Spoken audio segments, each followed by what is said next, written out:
নমস্কার, বাংলার প্রাইম টাইমে আমি ময়ূক রঞ্জন ঘোষ, আর আমার সঙ্গে এই মুহূর্তে রয়েছেন বিকাশ রঞ্জন ভট্টাচার্য, যাকে অনেকে এই মুহূর্তে বলছেন যে সোশ্যাল মিডিয়ায় যারা জেন জি তাদের যে জনপ্রিয়তা বা তাদের যে ট্রেন্ডিং লিস্ট তাদেরকে বলে বলে গোল দেবে নাকি বিকাশদা। বিকাশদা, এই মুহূর্তে স্বাগত আপনাকে। ময়ূক রঞ্জন ঘোষ বলছি এই মুহূর্তে। প্রথমত কেমন আছেন? চারপাশে গেরুয়াময় রং দে তু মোহে গেরুয়া, কেমন লাগছে নতুন বাংলায়? না, নতুন কিছু আমি দেখতে পাচ্ছি না, যেমন ছিল তেমনই আছে, সুতরাং যেমন ছিলাম তেমনই আছি। না, কিছু কিছু চেঞ্জেস তো শুভেন্দু অধিকারী মুখ্যমন্ত্রী হওয়ার পর করলেন, যেরকম যে তোষণগুলো যেগুলো ছিল সেই তোষণগুলো বন্ধ হয়েছে। সে তো প্রশাসনিক।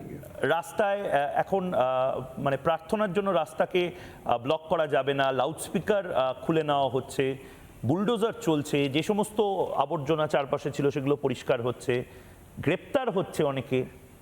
হ্যাঁ, অপরাধীদের গ্রেপ্তার করছেন, খুব ভালো, এটা স্বাভাবিক কাজ, যেটা হওয়া উচিত, এ নিয়ে কোনো সন্দেহ নেই। নিশ্চয়ই রাস্তাঘাট পরিষ্কার করাও খুব ভালো, এক শ্রেণী মানুষের পক্ষে এটা সুখদায়ক, কিন্তু রাস্তাঘাট পরিষ্কার করার নাম করে লক্ষ লক্ষ মানুষের জীবন জীবিকা কেড়ে নেওয়া, সেটা তো আমি মেনে নিতে পারি না। সেই জন্যই এই সব কিছু মিলিয়ে আছে, চলছে। কিছু কিছু প্রশাসনিক পদক্ষেপ নিচ্ছেন, দেখা যাক কতদিন নিতে পারেন, সেটা ভালো। চোর বদমাইশ বাটপার এদের যদি গ্রেপ্তার করেন, এটা খুব ভালো, ইতিবাচক দিক।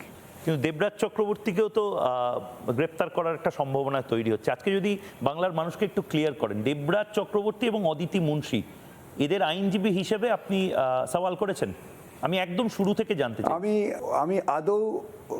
আমি আদৌ আমার কাজে আত্মপক্ষ সমর্থনের জন্য সোশ্যাল মিডিয়াকে জবাবদিহি করতে রাজি নই। আমি যা করেছি আমার নিজস্ব বিবেকের কাছে পরিষ্কার, এই নিয়ে কোনো ব্যাখ্যামূলক পরিচর্যার মধ্যে আমি নেই।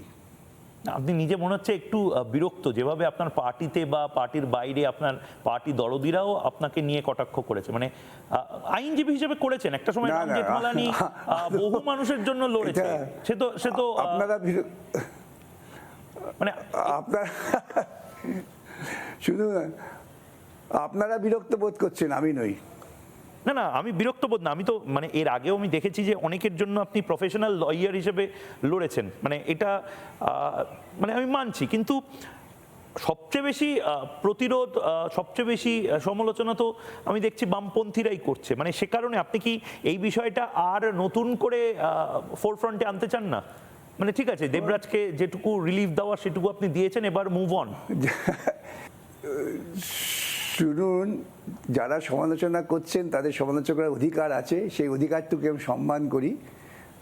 বরং কণ্ঠরোধ করার বিরুদ্ধে আমি, সমালোচনা করুন না, আলোচনা হবে, বিতর্ক হবে, মানুষের বোধ বুদ্ধি পরিবর্তন হবে, সব কিছুই হবে, সেটা বাঞ্ছনীয়, সেটা হোক, আমি এটাতে খুশি। বিকাশ রঞ্জন ভট্টাচার্য এখন তো ভল্টেয়ারের কথা বেশি আওড়াচ্ছে আমি দেখতে পাচ্ছি। মানে আমি আপনার বিরোধী হতে পারি, কিন্তু আমি সুনিশ্চিত করব যে আপনার কণ্ঠ রোধ যাতে না করা হয়, মানে এই পলিসিতে এখন আপনি চলছেন, এবং তাতে তৃণমূলেরও যাতে কণ্ঠরোধ না হয় সেদিকে আপনি যাবেন এখন। আমি চিরকালই এই পথে আছি। আপনি আপনাদের সাংবাদিক মহলে জিজ্ঞাসা করে জানবেন, চিরকালই এই পথেই আমি আছি, যে মানুষের স্বাধীন চিন্তা, স্বাধীন কণ্ঠ, এটাকে বজায় রাখতে হবে। বিকজ এই তো যেটা ভয় শূন্য, উচ্চ যেটা শির, এটাকে বজায় রাখতে হবে। না, সেটা করতে গিয়ে এখন সিপিএম এ যদি খায় চির, তাহলে তো মুশকিল। সেটা সিপিএম এর চির খেলে সিপিএম বুঝবে, আপনারা এত উত্তেজিত কেন আমি বুঝতে পারছি না। মানে মানুষের কণ্ঠস্বর হিসেবে এই প্রশ্নগুলো করবো না।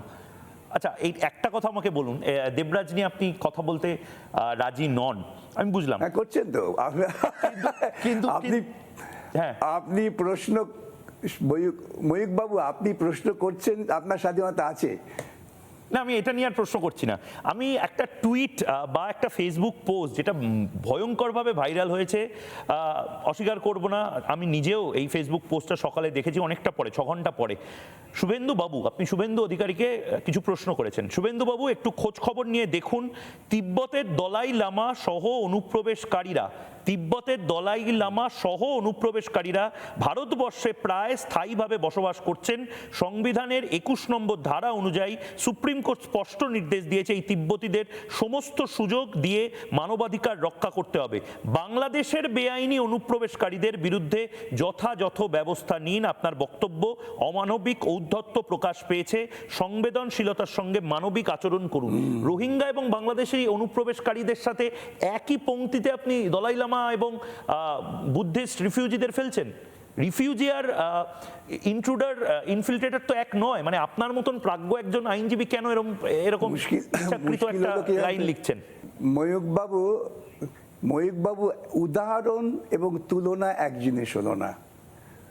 আমার হয়তো ভাষার খামতি থাকতে পারে, ওটা উদাহরণ দেওয়া হয়েছে যে ভারতবর্ষের সংবিধানে 21 নম্বর ধারা অনুযায়ী প্রত্যেক মানুষকেই একটা মানবিক মূল্যবোধ দিয়ে বিচার করতে হবে, যেমন করা হয়েছিল তাদের ক্ষেত্রে। আমি কিন্তু তিব্বতের যারা এখানে অনুপ্রবেশ করার পর শরণার্থী ঘোষিত হয়েছেন তাদের তাড়িয়ে দেওয়ার কথা বলিনি। আমি বলেছি বাংলাদেশের যারা বেআইনিভাবে অনুপ্রবেশ করেছেন তারা রেফিউজি স্ট্যাটাসটা পরে পেয়েছেন, যখন এসেছিলেন তখন অনুপ্রবেশকারী, তারপর তাদের পণ্ডিত জওয়াহরলাল নেহরু রেফিউজি স্ট্যাটাস দিয়েছিলেন। আমি তো বলিনি যে এদের রেফিউজি স্ট্যাটাস দিন। আমি যদি বলতাম যে বাংলাদেশের অনুপ্রবেশকে রেফিউজি স্ট্যাটাস দিন, তাহলে আপনাদের সমালোচনার খানিকটা গুরুত্ব থাকতো। আমি বলেছি এদের তাড়ান, কিন্তু সংবিধানের 21 নম্বর ধারার যে মৌলিকতা সেটাকে মাথায় রেখে সেইভাবে করুন। সুতরাং এই নিয়ে কোনো মতে দলাই লামার সঙ্গে এদের তুলনা করা যারা ভাবছেন তাদের বলবো যে হয়তো আমার ভাষার এত ত্রুটি, তারা ভাষাটা বুঝতে পারেননি। আচ্ছা বিকাশ দা, আমি এটা অনেক দিন ধরে আপনাকে জিজ্ঞেস করছি, আজকে নতুন সরকার গঠনের পরও জিজ্ঞেস করছি, আপনি কি কোনোভাবে ইচ্ছাকৃতভাবে হিন্দুত্ব, হিন্দু ধর্ম বা যেগুলো সফট টার্গেট, যারা রাস্তা অবরোধ করে, হাইওয়ে অবরোধ করে ঘন্টার পর ঘন্টা থাকে না একটা সামান্য জিনিসের জন্য, তাদেরকে ইচ্ছাকৃতভাবে টার্গেট করেন? এটা বলুন তো, এটা বাংলার মানুষ জানতে চায় আজকে। দেখুন, এটা আপনাদের এক নিজস্ব একটা মানসিক পরিকল্পনা।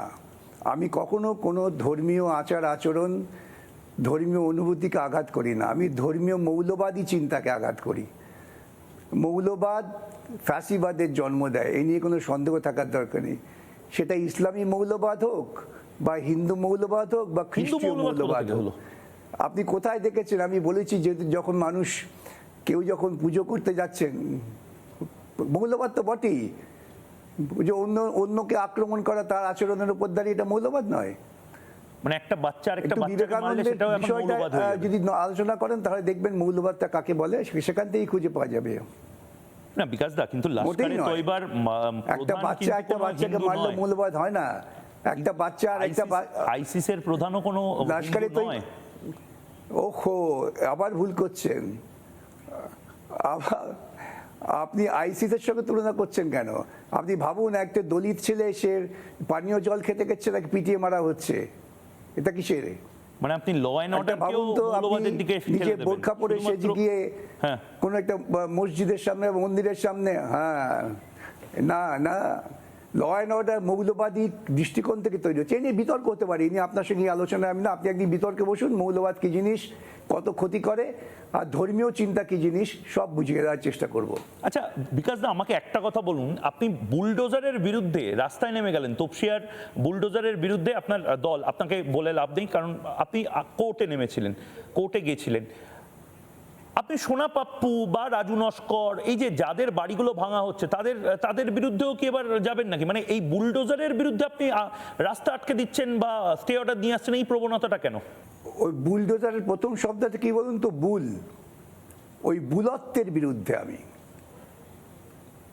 তো অপারেশন সানশাইন নেপালদেব ভট্টাচার্য, সুভাষ চক্রবর্তী যখন করেছিলেন, সেই বুলত্বের বিরুদ্ধেও নিশ্চয়ই আপনি ছিলেন। অপারেশন সানশাইন সম্পর্কে আপনাদের একটু ভ্রান্ত ধারণা আছে এবং থেকে যাবে। অপারেশন সানশাইন করার পর সেখানে তাদের পুনর্বাসন দেওয়া হয়েছিল। আজও পুনর্বাসনের কেন্দ্র বড় কসবা মার্কেট বলে পরিচিত। গড়িয়াহাট ফ্লাইওভার তৈরি হয়েছিল। কোনো মানুষের জীবন জীবিকা কেড়ে নেওয়া হয়নি।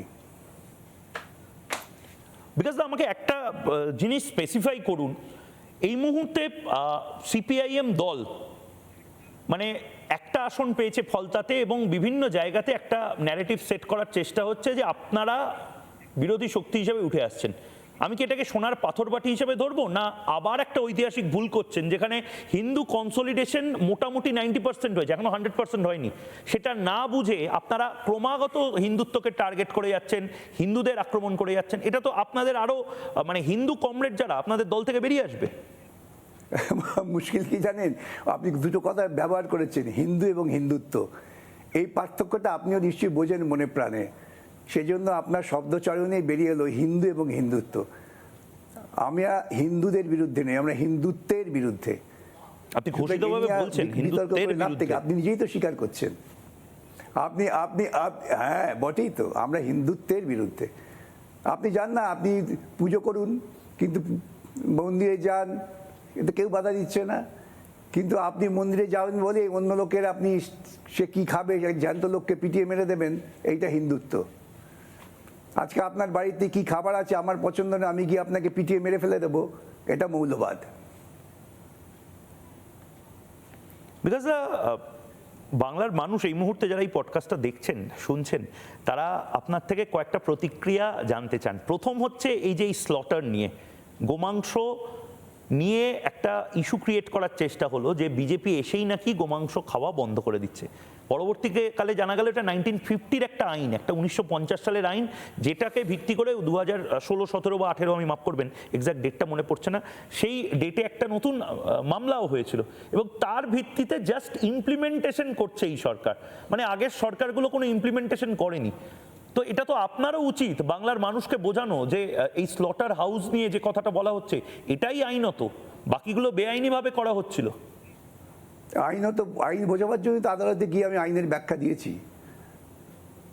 আইনটা কি, আইনের প্রয়োগটা কি, সেটা বোঝাবার জন্য আমি তো আদালতে ব্যাখ্যা করেছি। আপনারা নিশ্চয়ই শুনেছেন সেদিনকে আমার ব্যাখ্যা কি। আমি তো কখনোই বলিনি যে এরকম এটা আইন বিরুদ্ধ কাজ হচ্ছে। আমি আইনের প্রয়োগটা ঠিক হচ্ছে না, এটা বুঝতে হবে। বিকজ দা আমাকে একটা কথা বলুন, আপনি মানে এখন কি একটু ব্যাকফুটে বা একটু ডাউন বা একটু হতাশ? আপনার ব্যাটিং অনেক মানে স্ট্রাইকিং রেট কমে গেছে, খুব খুব ঠুকে ঠুকে আপনি ব্যাট করছেন, আপনাকে ভিভিএস লক্ষ্মণের মতন লাগছে। হোক না কেন, হতে পারে, সেটা আপনার মনে হচ্ছে। ভিভিএস লক্ষ্মণ বিখ্যাত কারণ সে পিচ বুঝে খেলতো, কিন্তু সে বিখ্যাত ছিল। আপনারা বা আপনার মতো যারা হিন্দুত্বকে মেনে নেন তাদের মনে হবে যে এটা না, আমরা হিন্দু ধর্মের আচরণকে মানি, অস্বীকার করি না, অসম্মান করি না।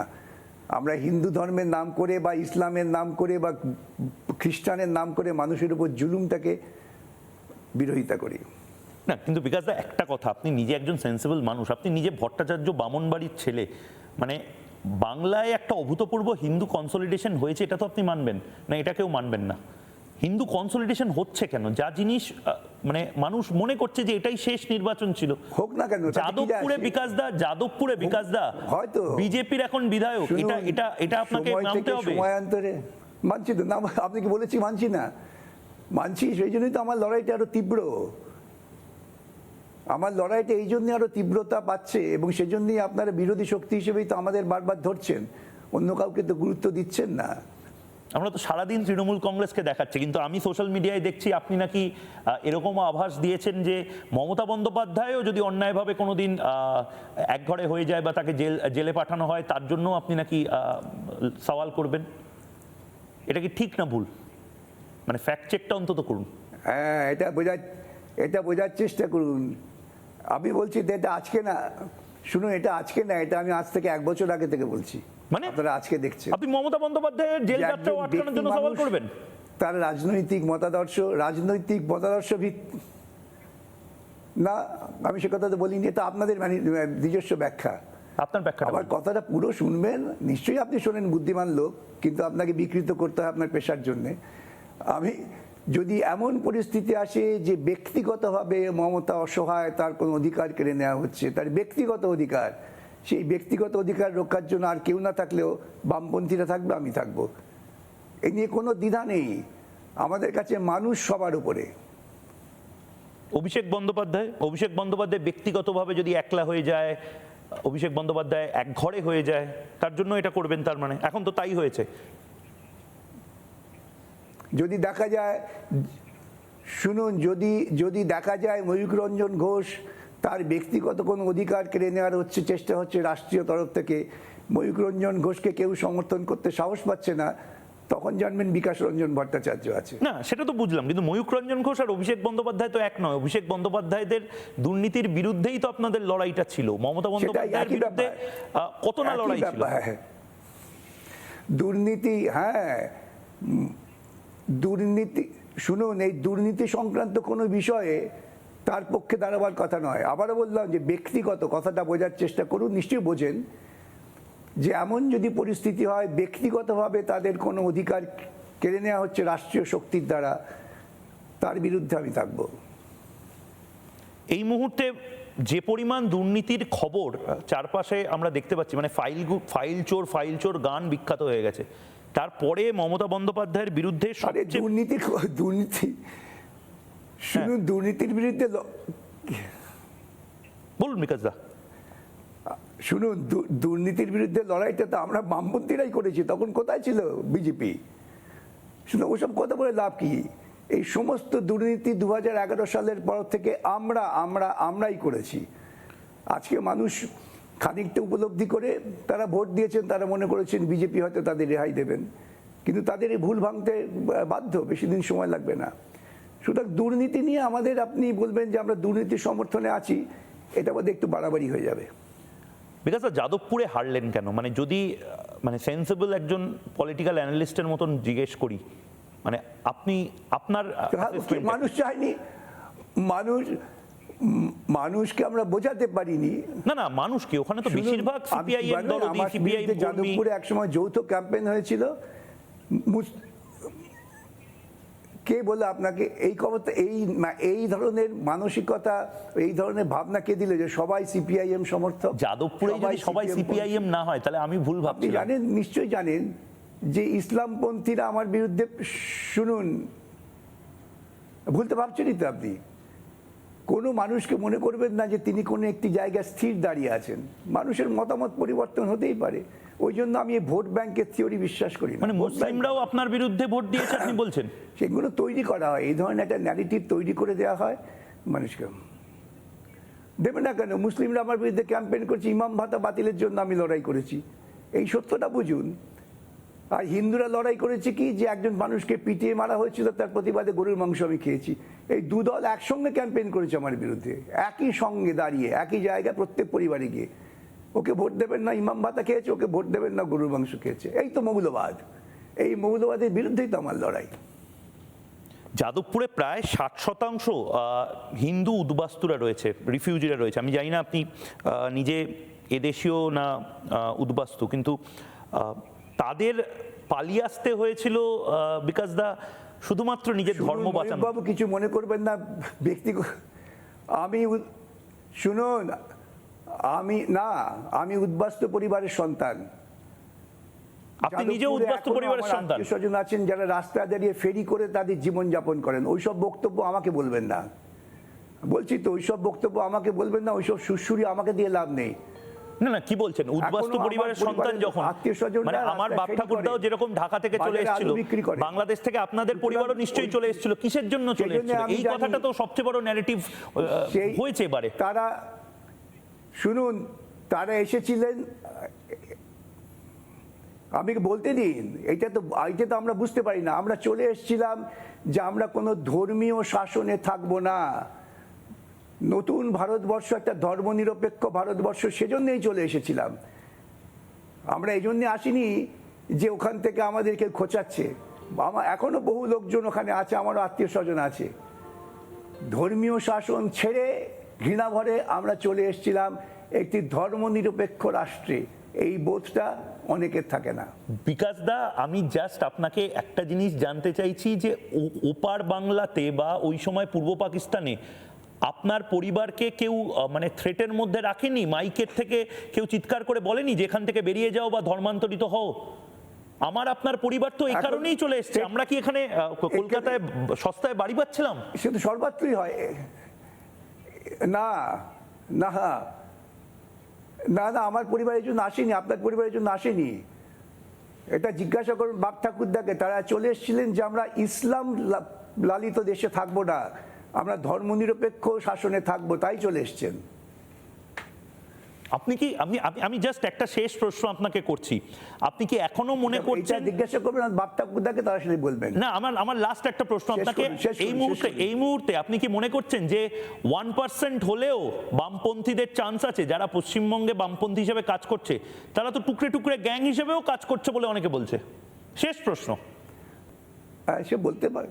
শুনুন, ভারতবর্ষের একমাত্র ভরসা হচ্ছে বামপন্থীরা, শুধু পশ্চিমবঙ্গ কেন, আজকে আপনি এটা সর্বত্র প্রচার করুন। আমি বলছি, ভারতবর্ষের মানুষকে যদি বাঁচতে হয় সুস্থ চিন্তায়, ধর্মনিরপেক্ষতার উপর দাঁড়িয়ে, বামপন্থীরাই একমাত্র আশ্রয়, অন্য কেউ নয়। বেশ, অনেক ধন্যবাদ বিকাশ রঞ্জন ভট্টাচার্য আমাদের সঙ্গে ছিলেন বাংলার প্রাইম টাইমে। বিকাশ রঞ্জন ভট্টাচার্য যে কথাগুলো বললেন, সেই কথাগুলো আপনার কিরকম মনে হচ্ছে, এটা নিয়ে ডিবেট করা উচিত। একটা ছোট্ট বিরতি নিচ্ছি, বিরতির পর ফিরে আসছি।